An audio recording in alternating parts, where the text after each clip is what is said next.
Hey, this is VerDarLuz from Divine Timing Coaching, as well as Destination by Design Consultancy, where we serve clients with locational astrology, finding your power places around the world, as well as human design and life and business coaching. Wow, September. We are here, and it is going to be a major pivot. Eclipse pivots. That's what happens with eclipse season every 6 months. And so I want to break down some of the highlights of the whole month, but it really all revolves around the eclipses.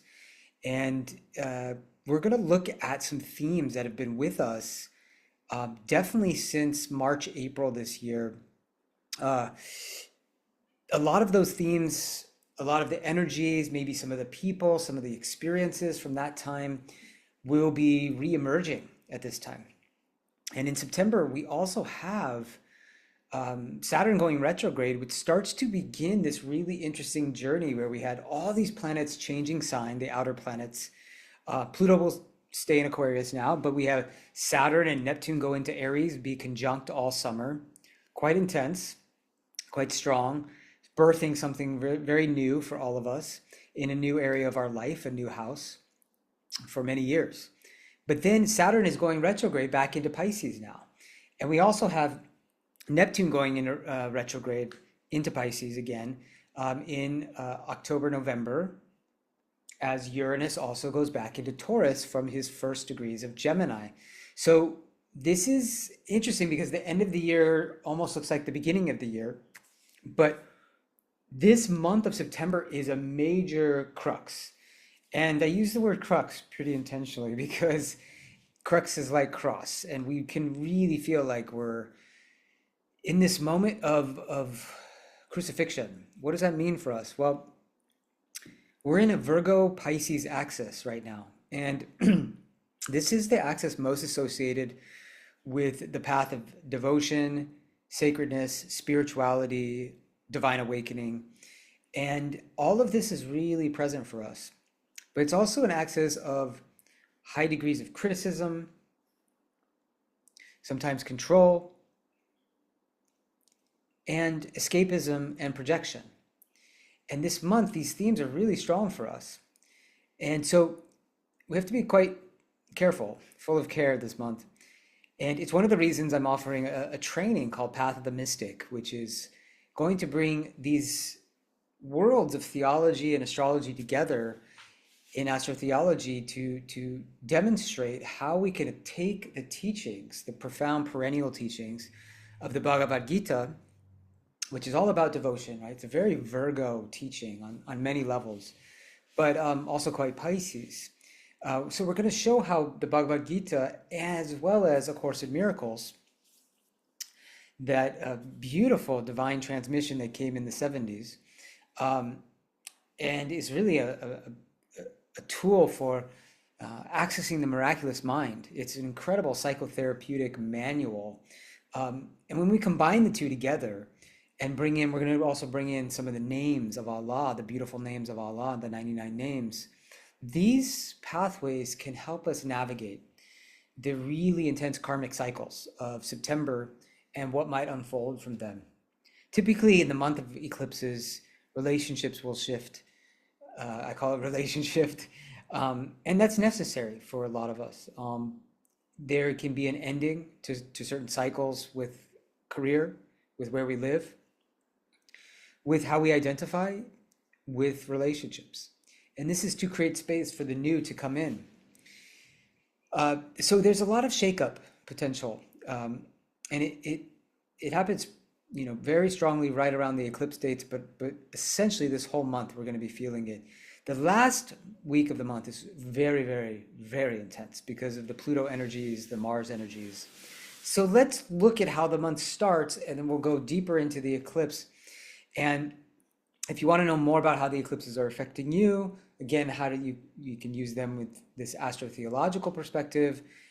You can definitely check out the links, join us for the training, or do a reading, and we can look at where all the eclipses are landing in your chart this current cycle. When we begin the month, so the first few days, Mercury steps finally into his home sign of Virgo.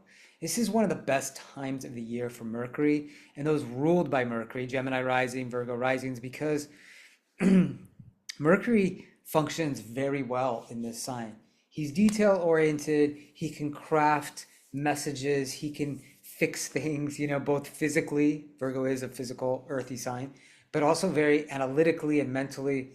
So it's a quick transit, actually, it's just a few weeks, but an important transit.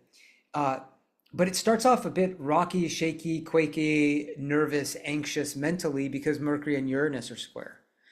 And this is between the second and the fourth, pretty much, really strong. So it can be like nervous, mental energy, storms going off in our mind. We can have epiphanies with this, and it can be really good to use new technologies. Obviously, this could be a feeling, of like the AI moving too quickly for a lot of us, and how do we catch up, right? I know I'm working a little bit more with AI with clients as well, with business modeling and helping them bring their charts into their business model. And it's just a very efficient way of doing that, but it's also very overwhelming. So we have to be very careful with this cycle to not feel like our minds are running too fast.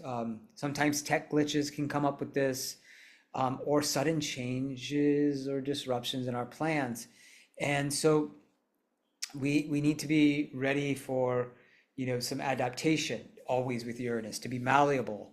And with Mercury, it can come to how we do business, how we're traveling, when we're traveling, where we're traveling to, and something related to our tech. So the next big cycle that's coming up this first week is Mars square Jupiter. And this,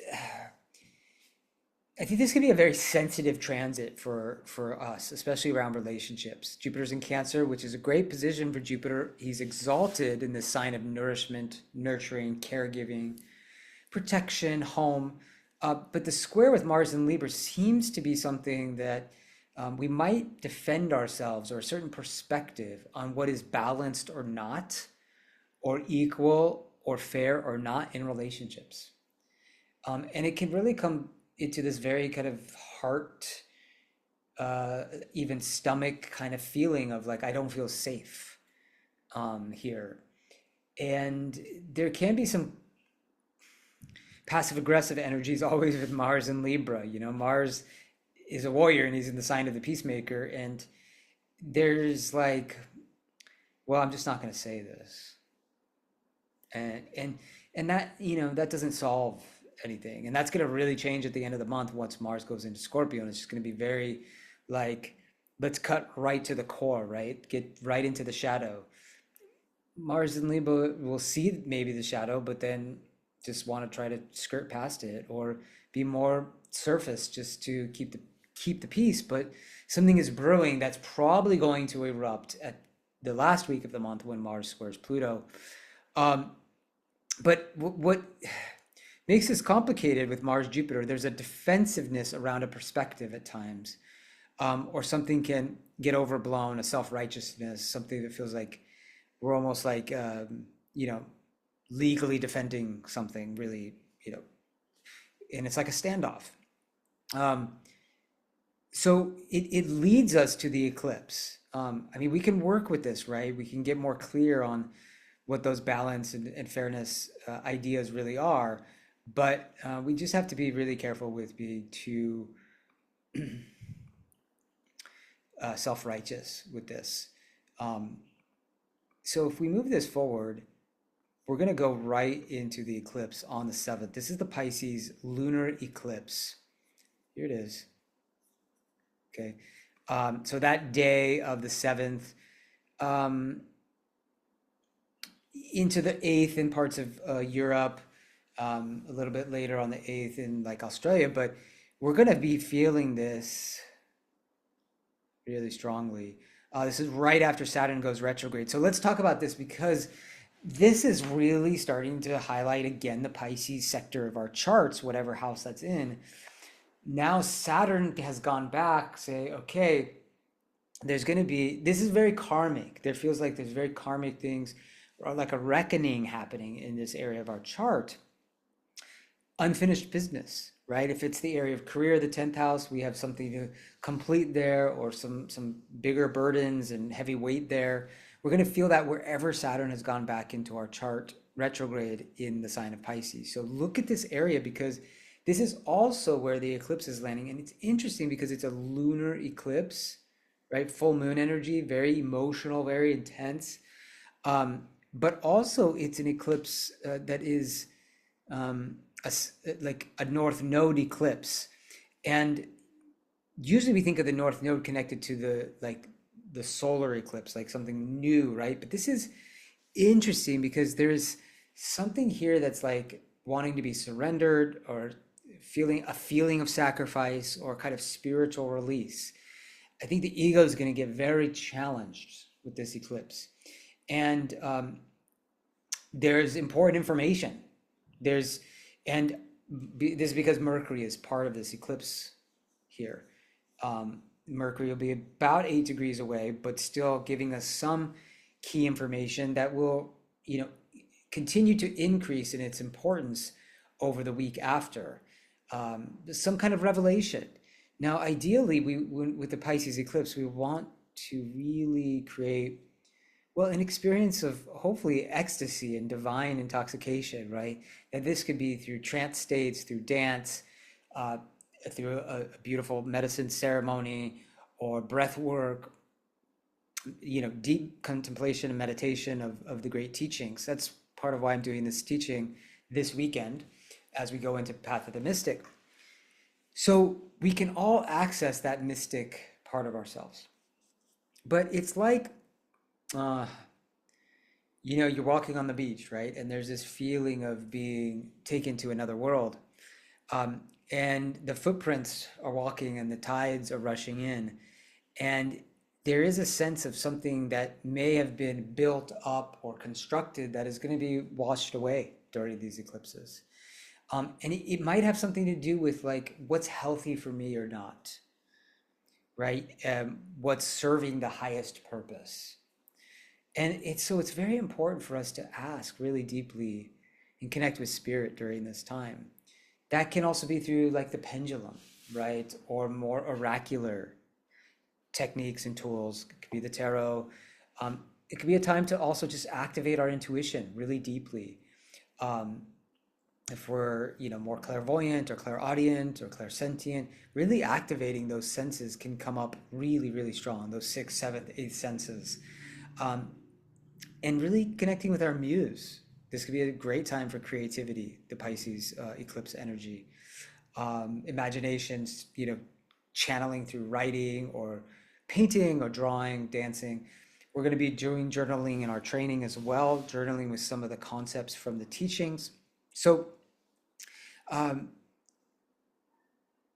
fortunately, Pisces is ruled by Jupiter, and Jupiter's exalted in Cancer. So that really can help the emotional clearing, cleansing, healing, and maybe a sense of, a larger divine orchestration in hand, comforting us in a time that may feel like a huge transition.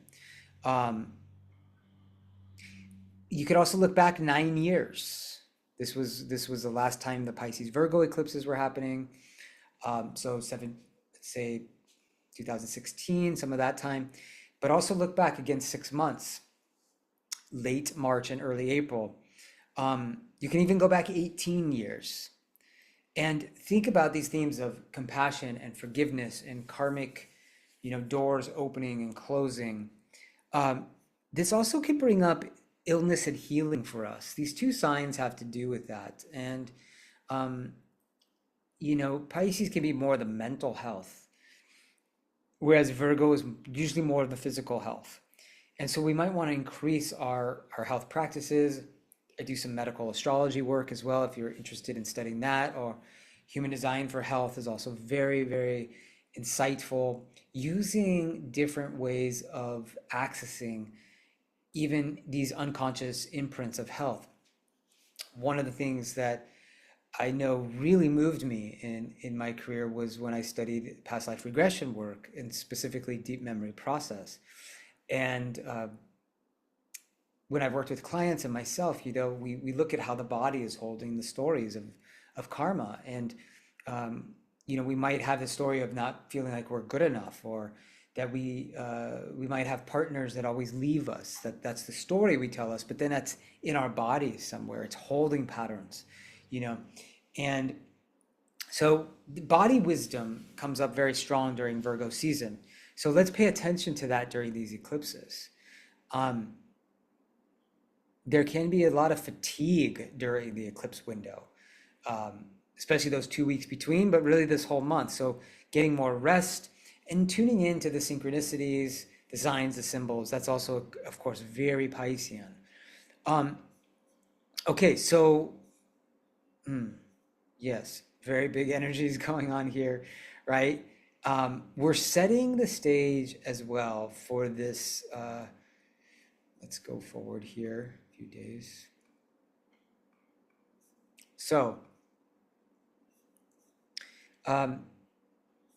just noticing here,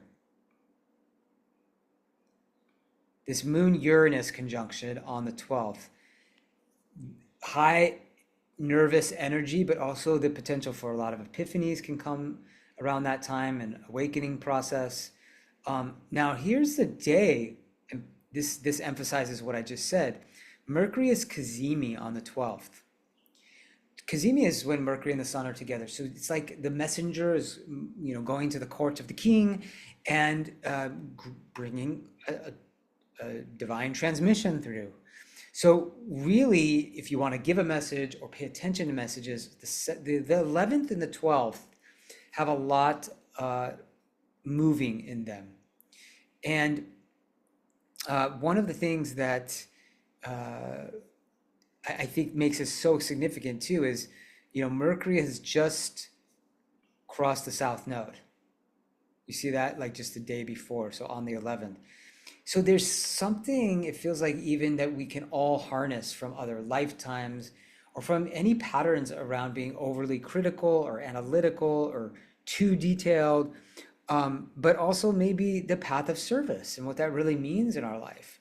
This is karma yoga in the Bhagavad Gita.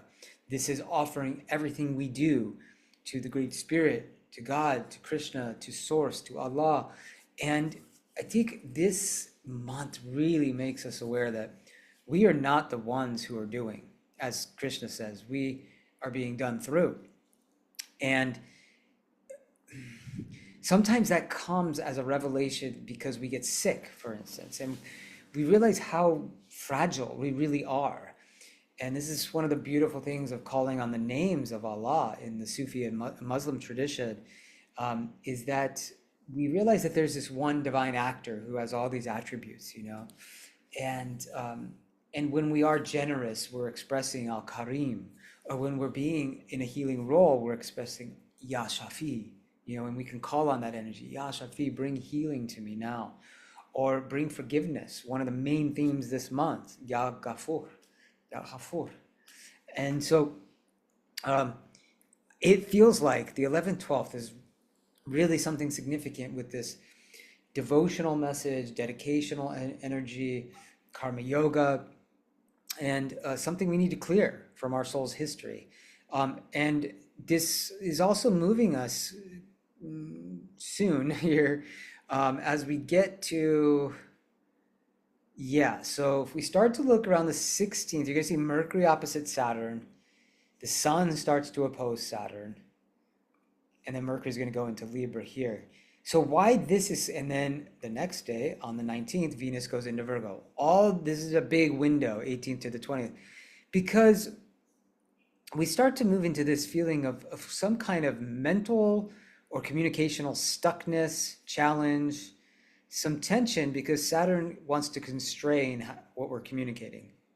Now, this is going to be an amazing time to write, because Saturn will put the mind into a focused, serious space, but he's also going to put our energy as a whole into a more sobering time, because Sun Saturn, it's often a time too where we think about work, hard work, effort, putting in the time and the energy and the discipline, and so this feels like the major sort of back to school moment of the month, right? This days between the 17th, 18th, 19th. Sometimes this could bring up some self-doubt, some confidence issues with the Sun-Saturn opposition. But we are trying to kind of sharpen the sword of our purpose and our communication. And interestingly and weirdly, just because Saturn and Neptune are so close, once Mercury goes into Libra here on the 18th, well, 17th, really, kind of, he goes very fast, but he's opposing Neptune. So ideally, we need to get something very clear and discerning around what we're thinking about, how we're communicating, because then there could be more fog or something that feels even deceptive in communication or tricky or even spaced out a bit, but also something that can be a divine download from Neptune. But it's that opposition, so it's challenging. Fortunately, this is always the case, when we have planets moving through the early degrees of signs, they're always doing this really delicate and very different kind of dance, because look at this beautiful Mercury, Uranus, Pluto grand air trine. Yeah. So yeah, those are tough oppositions there, right?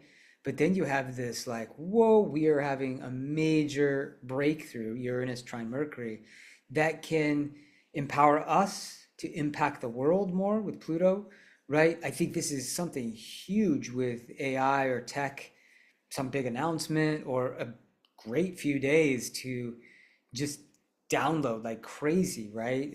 18, 19, 20, get on, learn the tools during those days if you haven't, or maybe adopt 3 or 4 new AI tools that you just like take a couple days to absorb, because it can really channel through something unique, innovative, genius.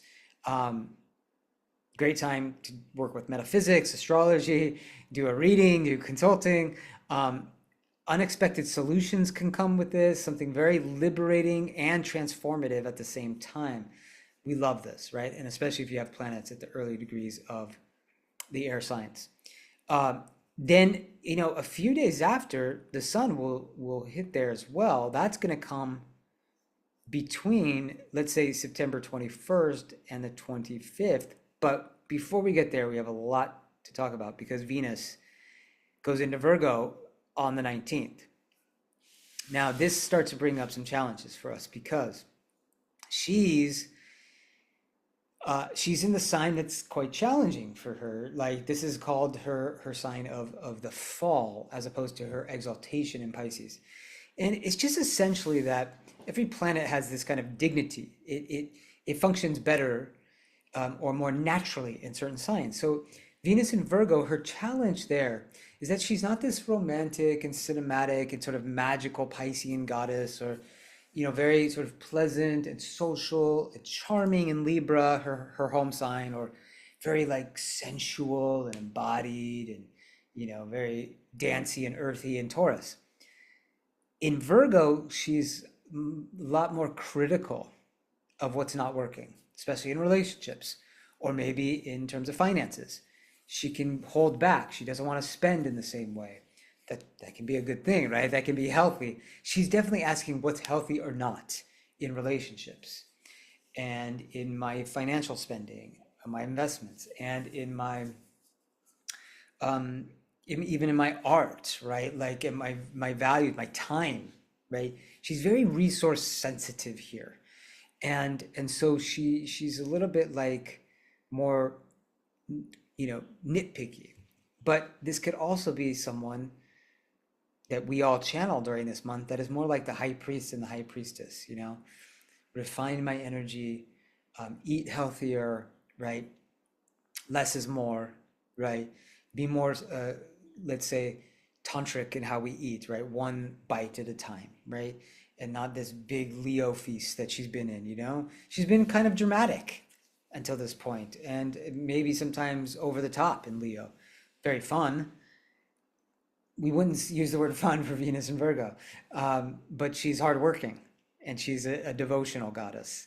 And the challenge right away is that she squares Uranus too. So that first few days that she's in Virgo, So we're looking at, 18, 19, 20, 21, 22. This is potentially very, very disruptive and very shocking even for relationships. Um, there may be a storm of change or surprises that come in with this.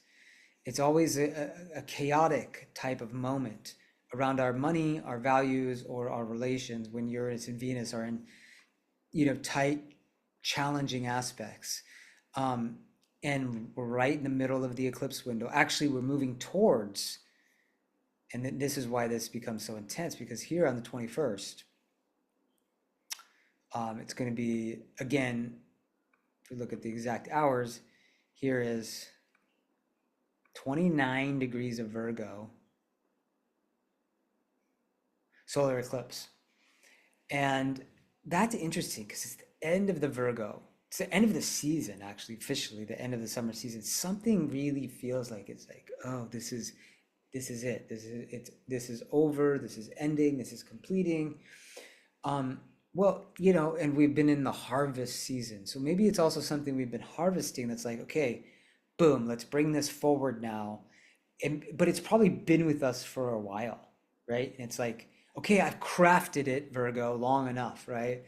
Or I've done enough healing work and I need to move forward, right? And look at that eclipse, exactly opposite Saturn, right? Now, so this really brings something confrontational to us and probably very work oriented, something professional. And there's something that feels like we might feel like if we've been doing too much, Saturn's going to ask us to chisel away. We get like a big reality check. It might be something related to health as well, with Virgo highlighted. Um, Maybe there's a burnout factor. So discernment, detail orientation, refinement becomes very sobering during this time. Maybe this is also something with the government. Saturn always brings that up. Something with economics as well. Maybe this is a real pullback moment, something even recessional. I know there are some cycles that are here that are connected back to Great Depression era times. So we might just want to be much more careful with our investments, or that idea of return on investment, right? That I know I'm going to invest something here, but I'm going to get it back. That could be our time, our energy, and our money. So and taking health into our own hands as well, every day, how we're eating, using these great tools like human design, astrology, and the latest ChatGPT was designed a lot around health and medicine too, to give us a lot of insights, right? So, do your research. We have these incredible tools now. So what reality check am I receiving? And is there some kind of perfectionism I need to let go of? Is it really impacting my relationships too strong? Can I be more about, acts of service as a love language, a lot of the second half of this month? And then look at the sun start to oppose Neptune here. There's something that feels like I want, this has been too heavy, and I want something more like a dream, like a fantasy. And so we can be experiencing, though, a little bit of this Saturn Neptune disillusionment, disappointment, a sense of like high hopes and high ideals that aren't realized in the way we might want. Or we might think of, okay, I have a vision and I need to do the hard work to realize it. And that can be very relational this month. It could be about a home that we want. It could be a different career path. Likely these areas are shifting for a lot of us, and that's going to require a commitment now, right, with Saturn, to something that feels more spiritually aligned, Neptune, more meaningful, more purposeful, right? And we're going to get the energy to do that right away because Mars is going into Scorpio right here. So we're going to go the next day on the 22nd. Boom.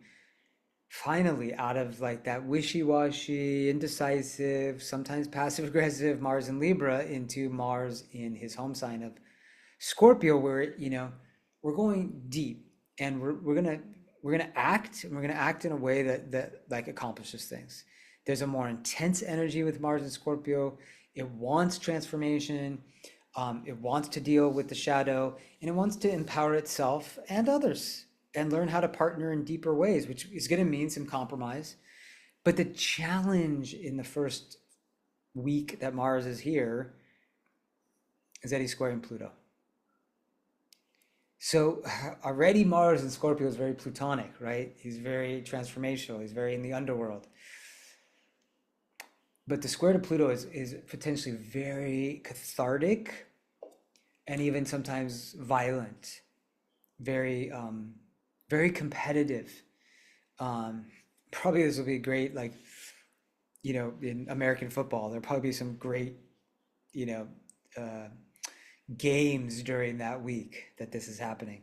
But in terms of the competitional energy, but this is very power struggle, very control issue, sometimes very underhanded, coercive power struggle that can be like undermining energy.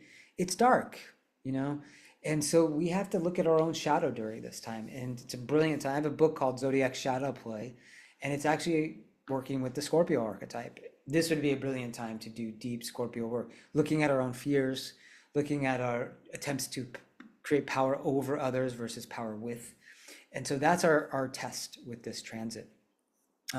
So be very sensitive to manipulation, going either way, both ways, always, or anything that can explode that can have really, really negative long-term consequences. Biting the tongue, and meaning witnessing ourselves. Once again, this is part of the reason I'm offering this training, because the more we study the sacred texts, the more we pray, the more we offer what we're doing every day, the food we eat, the conversations we have, the emails we send, right?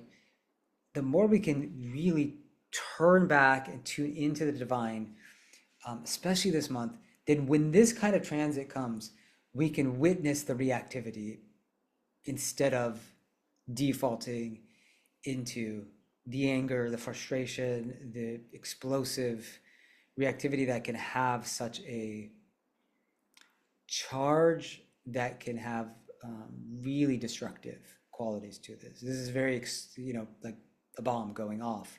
Sometimes it's literally shown up like that in the world.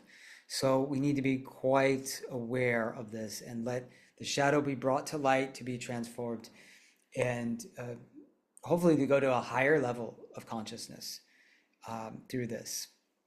So this, this really, this third to fourth week, and that's going to be, that Mars square is with us a lot till the end of the month.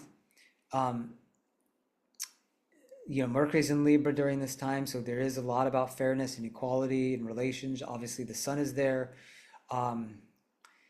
It's an intense time. I think relationally, a lot will be up here with Venus in this, sometimes very critical sign, looking at improvements in Virgo, Mars wanting to go really deep. I think both of these together with all that Libra, it's a great time for deeper intimacy, tantra, using astrology and human design as tools for evolving our partnership, understanding where each other are coming from. Let's do composite chart work, understanding the two of us as one. I do a lot of that work with clients, and it's, wow, over the 20 years of my career, having that composite chart, not only the two people connected with each other, how they affect each other, that's called synastry, but composite is the two of us as one. And it can show us what our sacred role is together. Should we have a family? Should we travel the world together? Should we open a business? What kind of business? How do we stay in love with each other? How do we feel emotionally safe? Where can we really challenge each other? The composite chart answers a lot of these questions. So, wow, this is just a month that, this is sort of the highlights, but it's a month that requires a lot of conscious intention, and we'll forcibly mature us. So we want to take the reins at the very beginning and allow ourselves to be transformed this month, to surrender, to let go, and to stay connected with spirit, whatever path that is. I do invite you to the path of the mystic. And if you want to join that, you'll see the links in the newsletters and on this video.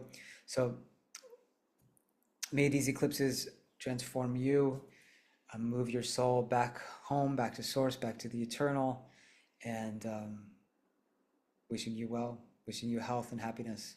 Namaste.